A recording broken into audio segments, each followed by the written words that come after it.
Bonjour à tous et bienvenue. Aujourd'hui, dans ce nouvel épisode, on va parler du diagnostic stratégique. Ce processus analytique est fondamental pour toute entreprise qui souhaite comprendre sa position actuelle et impacter positivement son futur. Si je devais prendre une image, je comparerais le diagnostic stratégique à un bilan de santé. Peut-être même à quelque chose de plus poussé car on va analyser l'entreprise tant dans son fonctionnement interne que dans son environnement. La plupart du temps, on commence la démarche par un examen approfondi des ressources et des capacités de l'entreprise.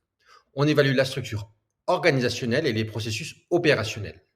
On passe en revue les équipes, leur maturité, leurs compétences, leur niveau de formation, leur implication, sans oublier les différentes ressources financières de l'entreprise et les actifs, qu'ils soient matériels comme des machines-outils ou immatériels comme des brevets.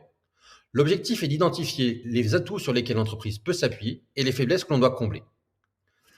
Parallèlement, on réalise l'analyse de l'environnement de l'entreprise pour comprendre dans quel milieu elle évolue. Quels sont les facteurs économiques, sociaux et technologiques qui la contraignent? Quelles sont les tendances de marché? Est-ce qu'il y a une forte intensité concurrentielle? Est-ce que le secteur fait face à des difficultés? Comment a évolué la réglementation légale et environnementale? Quelles sont les grandes disruptions du marché qu'on a pu constater ces dernières années? Y a-t-il des évolutions qu'on peut dès aujourd'hui anticiper? Pour structurer cette analyse, on va utiliser des outils comme le SWOT ou le modèle Pestel qui mettent en avant les opportunités et les menaces que l'on doit surveiller.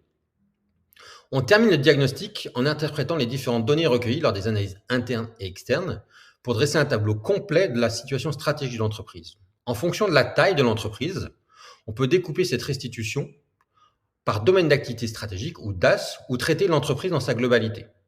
Pour présenter les résultats, on peut utiliser différents outils comme la fameuse matrice BCG, la matrice McKinsey, l'analyse de la chaîne de valeur ou les 5 forces de porteurs. Gardez bien en tête une chose, le diagnostic stratégique est un processus chronophage qui nécessite une forte objectivité.